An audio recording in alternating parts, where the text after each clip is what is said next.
Hello, everyone, and welcome to the Supernatural Files, a new series, podcast slash web series, basically a companion piece to the awesome series Supernatural. I am your host, Sam. I've got with me Steve. Hello, Steve. Hey guys, what's up? Sorry, Yeah, that was my best Dean Winchester impression. It was awful. we start low, so you yeah, know, build up your expectations as this goes along. Yeah, yeah, but come on, Sammy. yeah, basically this series. Not so much commentary, but you can play these. We'll be going through each episode. Each episode of our show will be an episode of Supernatural, so we'll be starting from the pilot, and it's just something you can put on. You know, if you're rewatching the series and you want to hear some other people like us talk about it. Yeah, so this is a companion piece which you can play alongside the show, listen to it in the background, listen to what we've got to say about the episode plan as well as the series as a whole. You know, it's not a 100% dedicated commentary. It's just something to have fun with. You know, obviously the further episodes go, we want you to sort of interact with us and send in your not questions, but you know we can have conversations over the social media, which our Twitter account is Supernat Files, all one word. You can't fit Supernatural Files in, so it's SUPERNATFILES. So what you should do now, because we'll cue you in for the episodes to start. We'll do a countdown, 3, 2, 1, and go. And we're at now. We've got Supernatural episode 1, season 1, episode 1, the pilot. Our first look into Supernatural, all on the ready. So I suppose we should dive right into it. You ready, Steve? I'm good to go, Sammy. Yeah, you're going to do that the whole way. I think I am, Sammy. Yeah. So get your beers, get your burgers on the ready. You know, put on your leather jackets and your lumberjack shirts, and And your very classy trench coats. yep, yeah. So I'm going to count us in, and then we're going to get crack-a-lacking with season 1, episode 1. So in 3, 2, 1, and play. So it's just come in, Lawrence, Kansas, 22 years ago. Spooky trees. Steve, I've usually told a story of sort of like how we got into Supernatural. Well, I mean, I think it was pretty much IT. Was it ITV? Yeah, ITV2 Yeah, in the UK, wasn't yeah, it? yeah, ITV and 2 in the UK.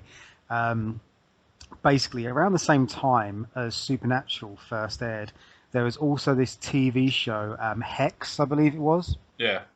And Hex was like, do you remember that show Mutant X? Was it Mutant X, the X-Men TV show ripoff with all the TV, like really bad TV stars? Like it was so bad it couldn't even get Kevin Sorbo, I believe.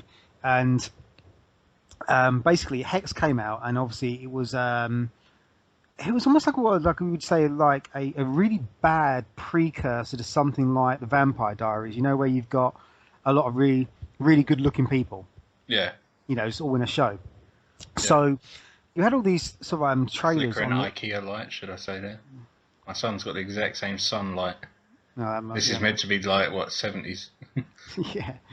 But yeah, so you've got this show that's like full of all these Melrose Place kind of 90210 looking kind of people, Yeah. and it's all about supernatural stuff. Because that's all you ever understand, really, is the basic theme, isn't it, of what you're trying to sort of like get from a trailer.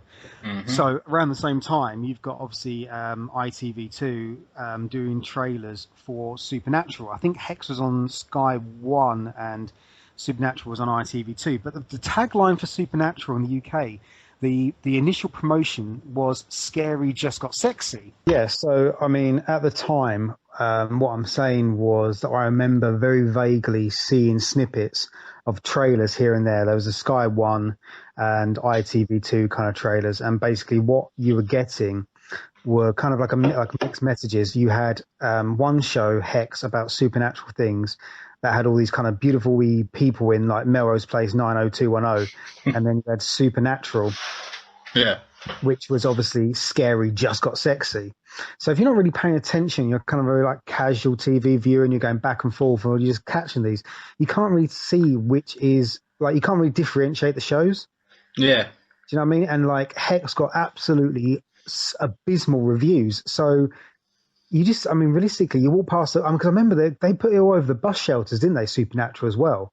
Hmm. It was a big marketing campaign, but it got lost in the mix between the two shows. You had one show with really bad reviews that kind of like was trying to play on this cheap, sexy, soap proper looking people, and then you had obviously Supernatural, which is not cheap, and but does actually have obviously Jensen Ackles from from a Yeah. daytime TV soap. He was basically Drake Ramore, wasn't he? Yeah, well, I mean, the thing is as well, it's sort of where the market went wrong is sort of at the time, what was it, 2005? Lost was going strong. Prison Break had just started, and it 24. was, 24.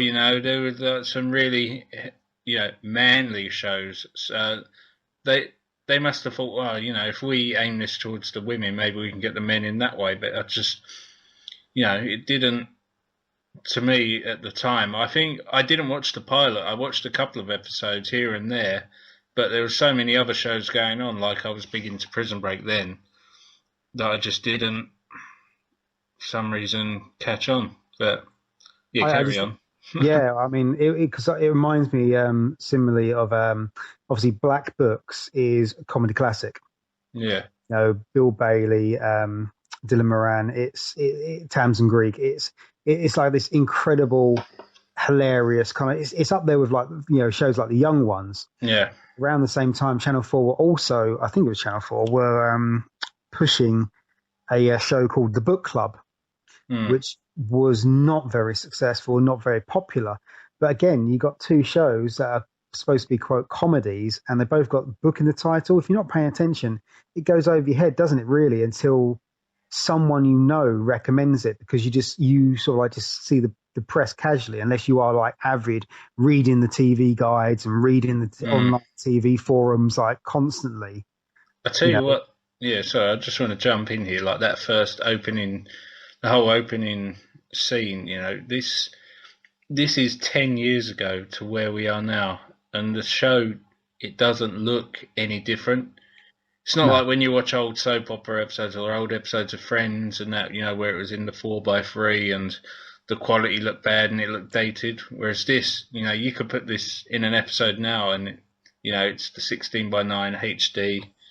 Yeah, the special effects as well, especially like in that opening yeah. scene, they hold up you know, more than anything today, really. I think Supernatural probably had two things going for it. One, obviously, has been consistency throughout all now almost 11 seasons. Yeah. Obviously, that starts on, was it 7th of October on CW, along Mhm. with the Arrow and the Flash coming back, which is going to be like just amazing. I mean, to think Supernatural was made at season 11, when, as you've said about the ratings as well, it's never been the highest rated show. But I think so again. But again, you'll come back to this, won't you, with your consistency thing? Yeah. Uh, other than consistency as well, it always struck me, sort of like most, when, for example, like Superman, the Richard Donner movie, Yeah. um, really good film. It's fantastic. But what dates it is the fact that there are people wearing flares. Yeah. Do you know what I mean? Um, but then you'll watch other films from the time where like for example, Back to the Future was filmed like 84, 85, Mm. and it feels a lot more timeless. Yes, okay, because it is a period film, because they go back to the 1950s, so it's supposed to look 1950s. But even the 80s-ness of it doesn't look as 80s as Yeah, compared to, say, Mac and Me. exactly. And this is the thing with Supernatural where it got it quite right, was to have a classic car. So therefore, obviously, a 67 Chevrolet Impala it's not going to age, because it is a classic car. Yeah. It's not going to date. It's a classic car. Even when Castiel, in the later seasons, he gets that god awful gold car, it doesn't date the show, because it's supposed to be a god awful, horrible old car. Mm. Um, and the way the Winchesters dress, it's timeless.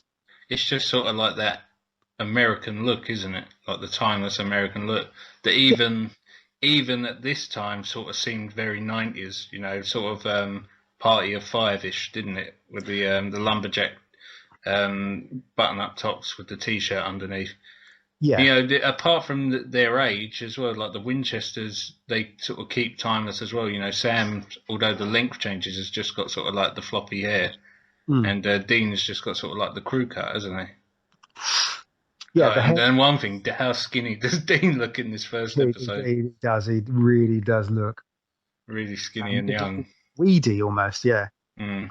so that's to his face, but yeah, I Mm. mean that's even like down to something as simple as the haircuts.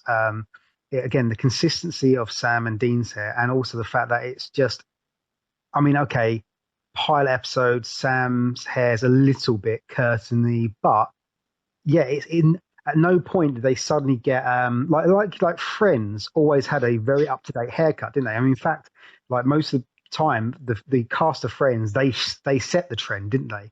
Yeah, The new haircut was going to the be. Rachel. Yeah, exactly, like the Rachel and that. So at no point has suddenly Dean had this sort of like really Joey Essex.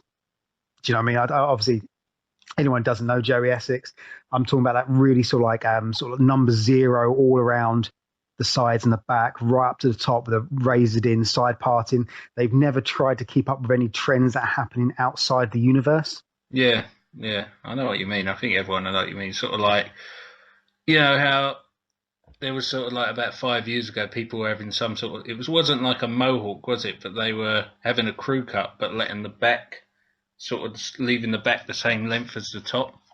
Yeah, You know, it wasn't a mohawk, but it was sort of like a weird thingy. You know, like they never went down that road. So you'd be looking at it now like Jesus. yeah. Yeah, And but they never jumped on like skinny jeans or emo or anything. There was never like a black suit kind of episode where Dean's like dancing around like, well, actually no, there are episodes like that, but it's perfectly acceptable in Supernatural, and how I think it was acceptable in Spider-Man 3. But anyway, that's off the point. yeah. So I haven't watched the any of these since I first started watching. I mean, the way that I got into it was you got into it through me though, didn't you? Really? I did, yeah, because as I was saying about how if you've got one show like Hex that's getting really slated Yeah, and to be honest looks naff anyway, but then you've got obviously Supernatural, which with the marketing behind you can't really tell it's any different. All you know is that there's a show about ghosts and ghouls and witches and demons yeah, and stuff, and the whole scary got sexy. So I saw that the show was shit. 'Cause as far as I was concerned, it was one show. yeah. But then obviously the difference is like it's same as Black Books. When a friend comes up and says, "You've got to see this," you think, well, if they like it, Mm, I've either got to see how fucking stupid and deluded they are, or I trust them, don't I? It's like on social media, you know. yeah, If someone recommends something to you, that's what you do. You know, someone recommends a browser to you. Like someone says, "Oh yeah, Amazon gave great service." You go for Amazon over some other company, don't you? It's what you do. yeah, yeah. I mean, the way that I got into it was, I think it was when me and my now wife first got off flat together.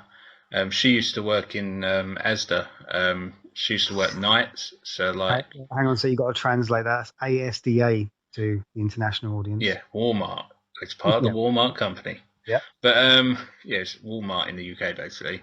She used yeah. to work nights sort of up until sort of like 11 o'clock sometimes, 12 o'clock sometimes, and I was just when I used to was it like 2008, 2009. I used to after I finished work, I'd go and see her because it was only sort of around the corner from where our flat was. So I'd go and see her, say hello, and then I'd go home. And then I went in there one day, and I always used to browse the DVDs. I used to be a big DVD collector. I think I had up more than 900 at one point. And as they're always known for doing like cheap deals, and then one day they had the Supernatural season one and the season two box set for £10 each. And obviously, I was just powering through anything then, like because obviously I was just sitting home alone most nights, so I just thought, fuck it, you know, I'll buy this, I'll buy these, you know. I've watched one or two episodes, they're cool, I'll give them another go. I remember just like pumping them in, and like I was watching sort of like 4 or 5, maybe even 6 episodes a night, like pumping through them first two series. Then I went and bought season three, which was like full pricing because I think it had just been released. And it's the episode. Obviously, if you're listening to this, you're not going to be watching the episodes first time with us because that'd be stupid. But also, so there's going to be spoilers in here. Um, I watched I got the season 3 box set, and it was the episode, wasn't it? It was like the Groundhog Day episode Yeah, Mystery Spot. where it was basically like Groundhog Day, but with supernatural, and I was just like, this is fucking awesome. And including, I'm a big fan of 80s rock, 80s metal. It's sort of my favourite genre of music. And I remember just saying to you, didn't I? I think I come and hung around yours one night, and I brought it around. I was like, you just got to watch this episode. Yeah, I That's think it. it was one of the big selling points you were selling to me was the Back to the Future episode. Yeah. Oh yeah, Yeah, that as well. That was season 3 as well, wasn't it? yeah, it was. I mean, I think that was kind of like the big one Yeah. that like sort of sold it to me because you were obviously telling me about there was this kind of like Groundhog Day episode, and then there was We like a watched that. Back to the Future episode, and then later on, obviously, you get things like that make blatant references to Terminator and all these other cool things, and it's just I think it's the pop culture as well that's made it kind of timeless because it's taken pop culture from everything. There's episodes where you've got like 1930, well, Monster Movie, for example. Yeah. You It's know, it's it filmed in black and white. It's based on the Universal movies of old. It's the show, it just, like, people like us, our generation, it just speaks to us so yeah, well, with um just everything, like film references, the music references, the way they are, and the way that the Winchesters view situations. It just fits us so well. And what I was it going to was say is, like, Back to the Future one. That's season 4 in the I was, beginning. yeah, Yeah, Dean sent back in time, obviously, and he meets his dad when he's younger. he persuades him to buy the car, doesn't he? Over like a space wagon. Yeah, no, it wasn't. Yeah, it was like a hippie wagon or something, wasn't it? Yeah.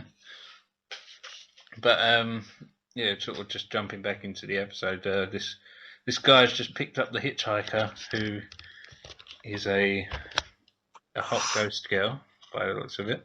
A hot ghost girl. She's a woman in white, and you don't mess with a woman in white. Mm, But I think that's another thing that sort of like really, I think, has kept the show sort of like constantly fresh and constantly evolving is the way they've been able to go back into. They're always mentioning lore throughout the yeah, show. Oh, that's what the lore says. Like Sam's always on his laptop doing research about the Wendigos and like demons and Lilith and stuff like that. And yeah, then if you go do your own research, you're like, wow, they actually do. The writers do really put a lot of effort into this. Isn't one of those kind of shows where I don't know if you've ever seen. Have you ever seen that Mitchell and Webb look? yeah, here and there. Well, there's two characters they do. Obviously, it's a sketch show from the guys that do Peep Show, and they do these two characters who are screenwriters. And each kind of week they're like, "Oh yeah, today we're writing a show about what we're doing. Oh yeah, it's a medical show." And Yeah, it's just bullshit. It's literally just like these two guys with no idea about medicine or doctors and nurses and surgeons. They do a law and order style show. They have no idea about judicial procedure, no idea about sort of like, Miranda rights or how the police work or anything. And it's just really funny about how, and then they sort of like talk about it and how they do their research like so flimsily. And then they show sort of like a little scene from their episode, yeah, and it really sort of like highlights how some shows really don't pay any attention whatsoever to the content and the background research. They just pluck things off the top of their head, or because they saw it in something else and thought it sounded good, or thinks it sounds medically. And Supernatural could have done that. It could have been, oh, this sounds, like something scary, or everyone knows ghosts will do, but they don't. They go into the things like Topa, and then they got Jinn. They each yeah, different, like, encounter has there's an entire backstory, even if they don't go into it, it's touched upon, so that when they do go back to it, it's there. Do you know what I mean? Like, they're all the alpha backstories and everything. It's brilliant writing. That's what I think anyway. It's universe building. yeah. The thing about the gin as well, that episode is one of my favourite ones. Where Dean's sort of transported into the alternative world and alternate universe. Well, it's not an alternate universe, still in his head, but where it's like the happy family. See, I mean, again, going sort of into the research thing, one of my favorite episodes, obviously we will touch upon it when the episode comes up, but it's got to be the fact that it was so kind of like, I mean, it comes across as really inspired and really genius, but at the same time, it's really obvious. If you've got a power struggle between angels and demons, Michael, Lucifer, Gabriel comes in, you've got obviously Castiel and all, do you know what I Yeah, mean? But then to go have that episode where they bring in Odin and yeah, all the ancient gods, it was I thought, and like bringing that into the mythology was absolutely genius about how they used to be the ones in control, and then this god comes along rather than just explain it like, well, people used to believe in these guys, now they believe in just one God kind of thing. It kind of brought it to a point where there actually was a God coming and, basically was more powerful. So these guys just were like, whoa, okay, our reign's over, and just kind of go under the radar, don't they, with their human sacrifices and the yeah, older ways and stuff. Really, that was a really, really good episode because obviously that's when you find out certain things about Loki the trickster, yeah, who's an amazing character, and that will be coming up again in Mystery Spot. yeah. This is the introduction of an ongoing joke, isn't it? The names on their The badges. aliases, yeah. Yeah. What's Did your you? favourite one? I don't know, but what I do like about it is sometimes it's obvious, isn't it? Because they'll say like they'll show their badges or something, and they'll be like, "Oh, Agent Rose and someone else." Is it like who's the guy who's like they do like the Guns N' Roses, don't they? Like is it Duff McGann or something? It's like Agent McGann and Agent Rose or something like that. Yeah, And like Agent McCartney and Lennon, or yeah, Spears and Aguilera. yeah, they point it like sometimes it's an obvious joke where like the officers are like, but sometimes it just slips under the radar that you don't even notice. But that's one of my favourite ongoing jokes. Just little things like that that are, the little ongoing nods all through the series are really great. And obviously those badges aren't actually FBI badges, are they? They don't actually say FBI. Don't it? Um, no, because even in a TV show in America, it's illegal to have basically anything that says FBI, Federal Bureau of Investigation. But them guys on the bridge have got jackets that say FBI on them. No, no, it's all right. FBI, that the FBI is fine, but the badges with Federal Bureau of Investigation, so it's like Investigation Bureau or something, or Oh, is it? yeah, it's a slight play on the words because obviously they would actually get done in real life for Yeah. basically what they're doing in the TV show, which is impersonating federal officers, which Mm, is quite funny. Um, okay. what's some, let's have a look. What's some of the just having a quick look at some of the aliases. I mean, while you're just quickly looking at that, something I do want to point out is one of the aims on this series is we actually we run we've been doing a sort of like a project before called Beyond the Box Office, where on the podcast we have sort of guests, like TV film writers, directors, actors, actresses, and things like that. And one of the people we did have on the show was Mark Pellegrino, Yeah, who played Lucifer in the series, and he was great. We talked for Supernatural for ages. So what I'm going to do is I'm going to lift that interview out of the Beyond the Box Office episode and put that on this channel as sort of like a standalone thing, which I think everyone will appreciate. And I hopefully what I'm going to do is look into sort of having sort of special episodes, not commentary ones, but ones we can just sort of slip in between episodes here and there of getting sort of like some well-known supernatural cast and crew on the show. We've got a lot of connections at the moment through some other side projects we're doing, but I'm not going to go into them. But yeah, so that'd be something to look forward to. yeah. Mark Pellegrino was actually really great, sort of speaking about supernatural and just talking about He just enjoyed talking about horror, yeah, supernatural as well, which was a supernatural, great yeah, thing. And it's horror in not like general. he's someone sort of like holding on to that one bit of glory he had in Supernatural because he's got a magnificent career, sort of Yeah, post absolutely. Supernatural, and he said he's always open to go back to it. Yeah, I think my favourite aliases were in a long distance call where they introduced themselves as Mr. Campbell and Mr. Raimi, Oh uh, yeah, because that's always been something. Because Ted Raimi was obviously in an episode of Yeah, Supernatural, the one where all the wishes come true because he yeah. puts the cursed coin into the fountain at the Chinese restaurant, and that's actually that's a dark episode when you think about that suicidal teddy bear. Mm. That's a dark episode, but also so funny. And again, that's another reason why it's actually I think the longevity of the show is so timeless is because not just the humor, it's the tone of the humor. Yeah. It can it can go anywhere. It can go anywhere from sort of like changing channels where they're just ripping like a Doctor Sexy MD, where they're just ripping on even themselves. I mean, the French Mistake, they rip on themselves like personally. Yeah. But, yeah, and it can go dark. But then you get episodes where like Ghost Faces, and like Hell, like obviously the Hell House episode. What's the one with it was in season 10, I believe, or season 9, with the with it was the zombies, and the guy's like, he doesn't say zombies, but he's building up to it, isn't he? He says like all the symptoms and that, and Dean's like, don't say it. And Yeah, he's like, oh, and they were walking at like a staggered pace, and he's like, don't say it. And he goes, their skin was all flaky and sort of like decomposing. He's like, please don't say it. He goes, I think they were, and he's like, don't you say it? And he's like, zombies. And he's like, oh, he said it. Just stuff like that. It's just but again, yeah, because it can addressing the times of like sort of yeah. where everything on TV at the moment or films are Was zombie yeah, films. yeah, yeah, Yeah, exactly. It can make a statement, yeah, or like in a bit like in a Scream kind of way, like a meta statement about the yeah, current place of horror. I mean, they haven't been above sort of like doing an episode where they had the traditional kind of Ju-on, you know, yeah, um, kind of Oriental ghost girl yeah, episode. The one where it comes with the bottle of sake, isn't it? Where you obviously you can only see it when you're drunk.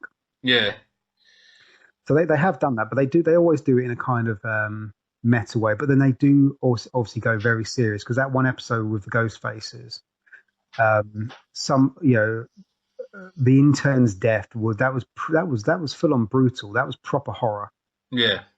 and There is some proper nasty some nasty deaths in it for a tit like it's not exactly a real late night show, is it? Because I think it's on at like 8, 9 o'clock at some points. I was just seeing Dean like on the riverbed covered in mud. yeah, But it's some proper gory in that. But yeah. I mean, because it's not a HBO show or yeah, like a Netflix, so it doesn't get the kind of same protection that something like Boardwalk Empire would get or Spartacus on Stars. Like obviously Ash versus Evil Dead, that's going to be on Stars, but that's a premium channel, so it gets to do the R-rated stuff like Spartacus. yeah, Um, so this is on CW, which is, as far as I'm aware, correct me if I'm wrong, because we don't always get this right, but it's a network. It's just a normal network, isn't it? yeah. It's not a subscription one where you have to pay. So It's the same channel that was here in Dawson's Creek like 2 years before. yeah. So yeah, I mean, it goes there. It really does. And again, with the consistency, it's never tried to water itself down to Mm, gain an audience. It's always stayed true to its audience. I mean, even like season 7, which is by far, hands down the weakest season. It, it's that was the closest it ever got to pandering more with what it thought might be popular at the time. yeah. But then there was a changeover of writers, so it was just them filling their way into the story, and they did deliver at least an It interesting it concept. wasn't a bad series. It just Oh no, it wasn't a bad season. I think it just had a lot of not plot holes. Just it didn't have a lot to. For example, like a lot of episodes would literally start with a phone call. I know this is quite cliche for Supernatural, but like obviously you've got the main story arc for the season, and then you have the little sort of mini adventures, don't you? The one yeah, episode monster of the week adventures. yeah. And Which with season 7, it was a lot of episodes would start with a phone call where you didn't hear the other voice on the other end of the line. It would just be, oh, do you know where Dick is? No, no, no sign of Dick. And then they just go on to monster of the week. mm, That and it felt like they didn't have a good enough reason not to know where Dick Roman was, yeah, because like I say, they do in every episode. they skip off the beaten track. It's like, we have no idea where Bella is. Like, it's like, that's different. She's like, she is like in the underworld trading, relics. Do you know what I mean? That's what she does. She has aliases and she goes and play. Where Dick Roman was the Leviathan, took over the body of like, it's like not knowing where at the time Steve Jobs was. And again, actually, to be honest, he did vanish, didn't he, for a bit here and there. Hmm. Yeah, okay now. So, so you've watched them again all sort of recently. I've watched. No, I don't know. I just think I just kind of, when you start talking about Supernatural, it's quite amazing how much stuff starts to flood back. Yeah. Let's talk about because they're just in his apartment, not apartment, in his hotel room at the moment. Talk about John Winchester. Yeah, I think obviously John Winchester, Jeffrey Dean Morgan it's fantastic casting. He's a great sort of he's a great actor. He did an arc on like Grey's Anatomy as well, where he played Denny, who was like he was like a cancer patient and that, and he was fantastic on that. Even for like what you would say like a ladies show. I used to watch Grey's Anatomy, and his character was great on that. And he was awesome as John Winchester, like totally believable as their dad. I think they needed him. I think it's not just they needed the character John Winchester, obviously, because they also knew when they didn't need him anymore, but they needed Jeffrey Dean Morgan to give it that. I don't want to say star power, but he wasn't a star at the time. No, that's what I mean. It's not star power. It's he has the charisma of like a star. He has that, almost not look wise, but he has that. With Brad Pitt, he's got so much charisma on screen, doesn't he? Yeah. Like in things like the Ocean's 11 and stuff like that. He has sort of like that, and like a George Clooney as well, doesn't he? He has that screen presence. Yeah. He's like this show's Patrick Stewart. Yeah.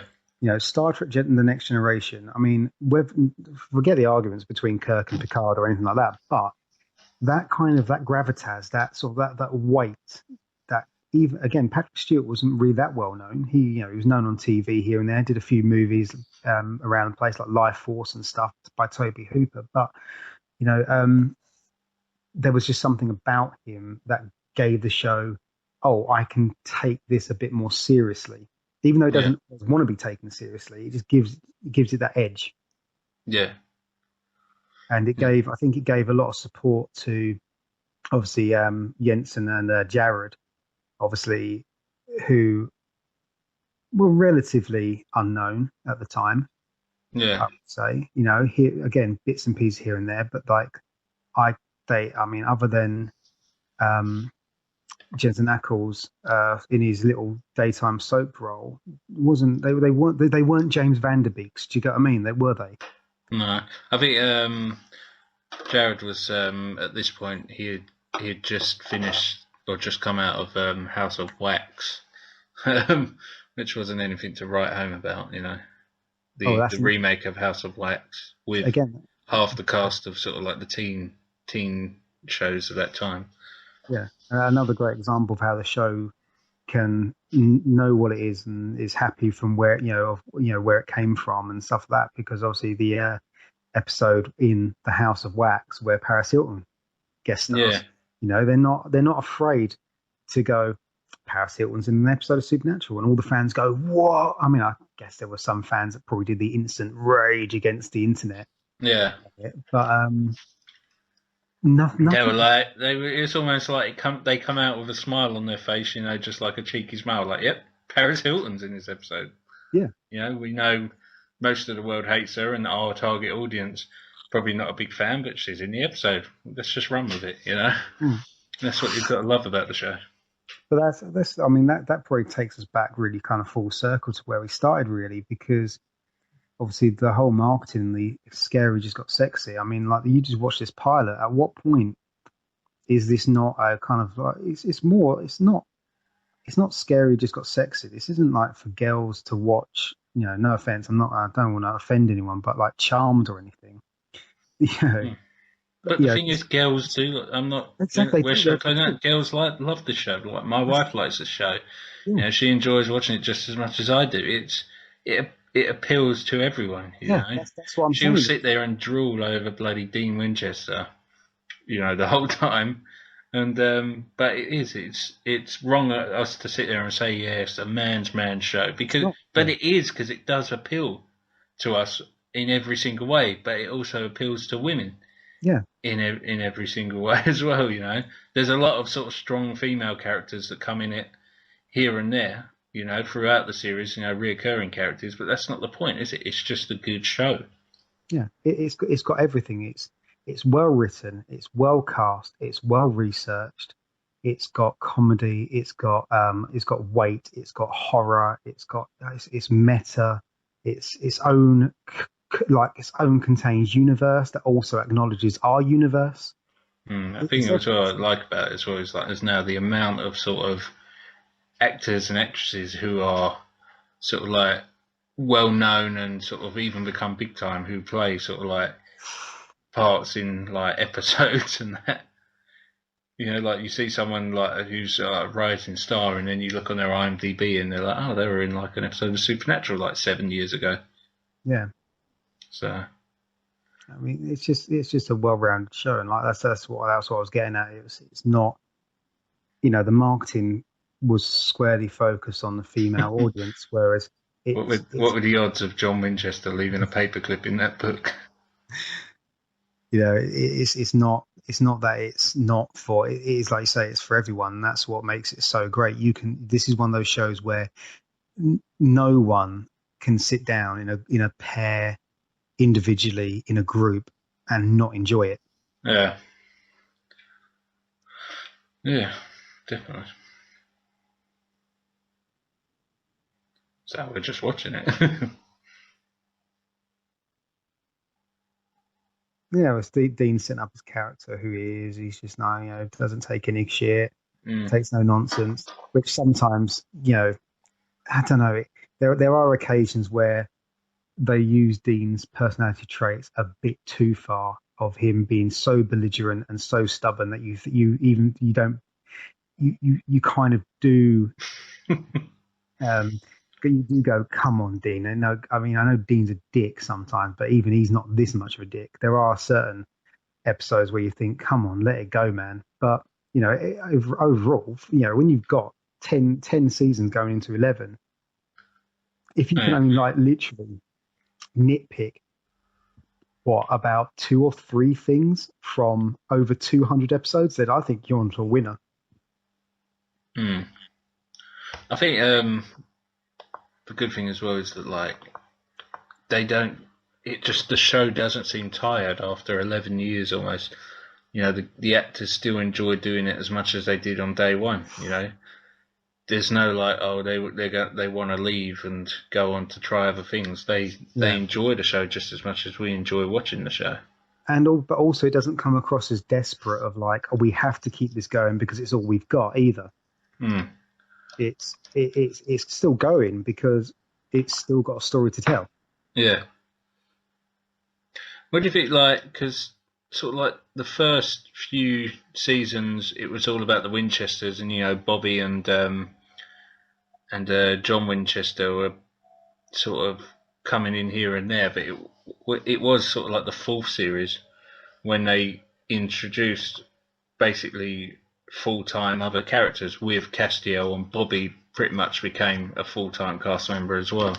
Yeah, I mean, I think they needed to expand it, definitely. Yeah, And they all brought something different to it, and all a different level, and gave kind of new angles on, and new ideas for the writers. Obviously, Castiel was like one of the. It's just like genius to have Dean, who's raw emotion, Sam, yeah, who is kind of flips between just. I mean, he's broken a lot of the time. yeah. Do you know what I mean? He's always, dealing with, obviously, the whole demon blood thing, and then he's dealing with being a vessel, then he's dealing with, Like Lucifer in his Soul's Gone mind, and and his stuff like soul, yeah, all that kind of stuff. And then obviously Castiel is this just fantastic character that can flick between absolute ultimate badass and like this, absolute like doe-eyed fish out of water toddler almost. Do you know what I mean? that. Yeah, Like, he goes from being like, you're like, man, you could like just it's when he like takes down people, you're just like, fuck yes.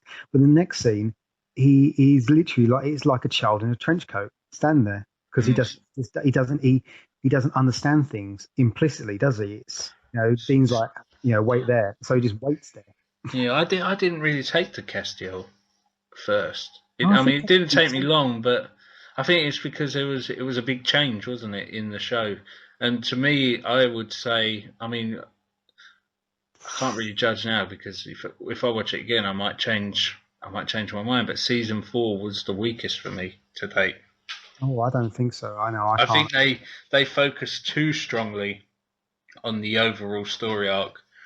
You know, there wasn't enough sort of monster of the week episodes in that season. It was because of like the whole angels and heaven and all that. It was just too much talking almost in the show. See, I mean, look at that. I mean, how that is like proper. That's as good as probably that was in any horror movie at the time. Have you You seen? Is it Mama? and stuff. No, no, I haven't. I've heard it's This not very good. it's not bad, but it's almost sort of like with the two kids and the ghost mum. You know, like the not the ghost mum, but what happens is so I can't remember what happens, but it somehow ends up that these kids end up in an old abandoned house, like they get left there by their dad, or their dad dies, or something, and the ghost that haunts it from like 100 years ago, that was killed 100 years ago, ends up killing the dad, and like but takes pity on the kids and raises them as their own, and then like the dad's brother's been searching for him for like 3 or 4 years, 5 years at this point, and then like someone stumbles across the house and finds the kids. They've been living there like almost as like feral children, Yeah, and they're almost like animals, but it's like there's it's the there, ghost that's been bringing them up, and like it's actually thinking back, it's actually not a bad film at all. there's a really good episode of Supernatural like that, isn't there? Where it's actually nothing supernatural. It is literally feral child. Yeah, they used to do things like on the X Files, you know, like I used to love them episodes, and it was even in the second film, wasn't it? It was like it wasn't anything supernatural or alien related. It was just a psychopath, you know. Yeah, yeah. Well, I mean that's the thing. Just 'cause it's called Supernatural, it doesn't have to. It can just do anything. It explores a lot. I mean, obviously this is Mm, in the first episode, you learn everything you really need to know about the Winchesters, their relationship, and mm, obviously Dean's relationship with the car. And yeah, obviously, it's a car that probably I can't think of another car outside of 1985 that I think that's walked literally, not even have wormed its way, just walked its way into people's hearts like the Impala. yeah. It's the funny thing is as well. There's like they have so many problems with this car on set. It's so like, and even with the money that the show pumps into probably building them, you know, how can you actually believe that it drives across America like it does all day long? I can't believe they can afford to fill it up, and then Yeah. that's their clone credit cards and stuff. Yeah. But I mean, this episode, it sets it up. It doesn't have like a great deal of humor. It doesn't even really have any. It doesn't have a lot of the bromance that you come to expect from it either. Yeah. And sort of the emotional scenes by the car. But I think overall as a pilot, it really tells you what to expect with Supernatural, especially this part coming up right now. Like Supernatural is not like things like Breaking Bad and what else? You know, like Sons of Anarchy. I speak to people and I say, you know, like you know, watch these series, the Breaking Bad, Sons of Anarchy. Watch these series, like they're really good. Even Entourage, you know, watch them. They're really good series. But the first season, it takes a while to get into it. Yeah, You know, but Supernatural, I think it hits it off right at the bat. yeah. I think it is. It's one of the tightest 45 minutes of television Mm. I think you ever see. I mean, obviously, Even in it effects, like no, it's just yeah, so awesome. it wasn't an under budgeted kind of pilot where you're not going to watch the pilot and then see episode two where you're like, oh wow. I mean, what was it I watched recently? We watched the pilot and then the next episode it suddenly went.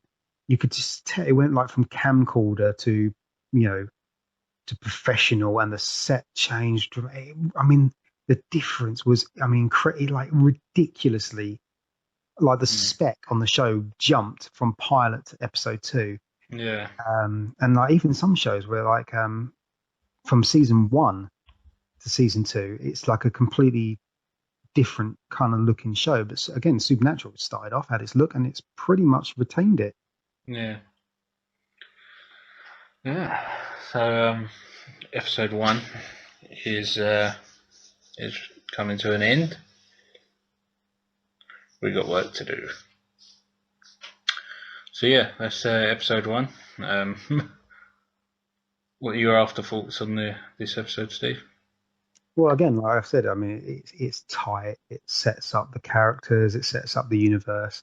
It shows that, okay, Sam and Dean currently are probably going to be okay, but there's there's no holds barred. You don't know, I mean, obviously, anyone who knows later seasons, they understand the comings and goings of certain characters. I don't want to spoil too much for people. But then again, I mean, the show's been on.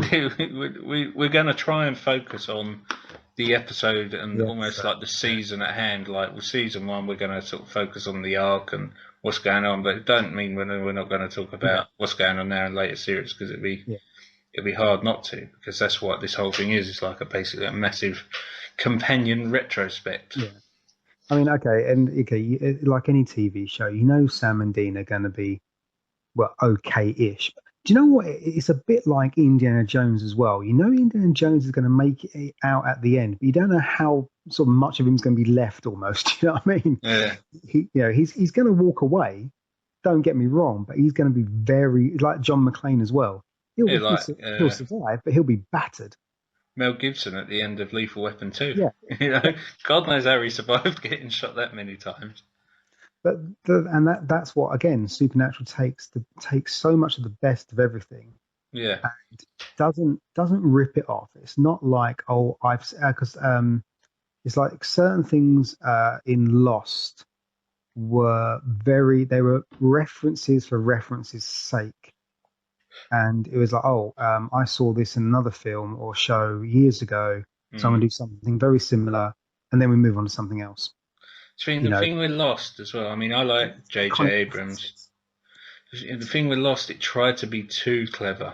And even the diehard fans, I lost interest in Lost at around about season 4. I think I got to the end of season 4, I was like, I didn't just sit there and think, I can't be arsed anymore. It was just sort of like, I missed an episode and I was just like, meh. And then I missed 2 episodes, and then I'd catch up and I'd just sort of gradually lost interest. By the end of season 4, I weren't watching it anymore. But Supernatural, God, what, 11 seasons now, and I've not once sort of felt like that, and it's got a consistent viewership as well, isn't it? Yeah. So it's not even as though like it's been up and down. It's just been consistent, and I think that's what people like, and then that's what the network likes. Obviously, keep renewing it. Yeah. It's a show that's probably, it doesn't seem, it's got quite a low budget on the show, but it doesn't look like it. No, it never looks low budget at all. And I think obviously, I think, like I was saying, one of the biggest strengths was consistency from everything, from the writing, the visual style, the characters, and even if you want to get business on it, the viewer thing, the ratings, and obviously the budget, because the only way really a TV company can run itself is to have a level of predictability. Yeah. So if you've got a show that gets, what did you say, about 2.7 million? It's around about the two, between the 2 and 3, isn't it? Yeah. So say you got 3 million episodes, but you never go down and you never go up. Yeah.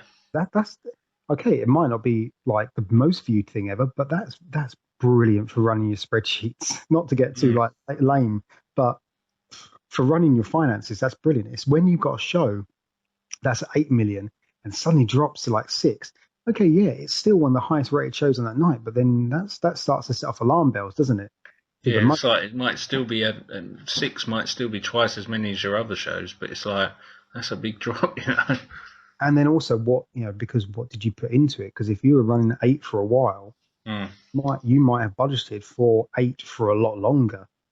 Yeah. and that's why they pull the plug on these shows. So Supernatural, obviously, I mean, to make it to season 11 is it's a phenomenal achievement for everyone involved. I mean, when you think that McGee is involved in this as well, that's Yeah. you know McGee, This is pre Terminator Salvation, McG. yeah. Oh yeah, because Charlie's Angels and McGee was so much better. Yeah. Di- yeah, but yeah. I mean, we don't probably don't want to go on too much now. No, no, The that's episode's finished. I hope you guys enjoyed the show. I mean, I quite enjoyed it. I thought it was fun. You know, sort of. It's like going back and revisiting an old friend. You no, know, it is. watching the earlier episodes. You know, we've watched these characters grown. You know, it's good to go back and see how it was in the beginning. You know, obviously, I think we're going to try and do like one of these a week. You know, because it's easy for us to do. You know, there's pretty much no editing involved. We'll just record it, upload it to the channel, which is going to be on YouTube. Wherever you're watching this, YouTube, iTunes, etc. You know, so yeah, we obviously tweet us at the moment. We've only got a Twitter at SupernatFiles, SupernatFiles. I think what we should do is obviously we'll do like a Facebook page, which by episode 2 you'll be able to find all that out. And I want to maybe put a blog together, which is not like a blog, but almost just like a place where we can just post things, and you know, maybe people who want to send us stuff or start conversations, we can start, you know, conversation feeds in like the comments, and maybe try and get like a forum or a board on there or something, you know. Yeah, I never know. So like Mark Pellegrino might be willing to have a chat again sometime.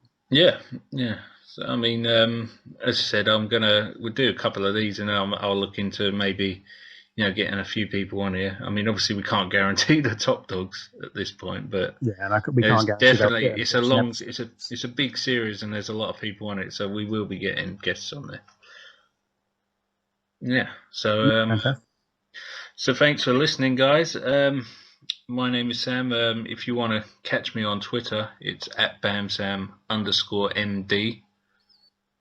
And Steve, what's your Twitter? So, we'll just go. If you want to get in contact with me, just best way is probably at Box Office Beyond on Yeah. Twitter. That's normally the one I'm mostly on.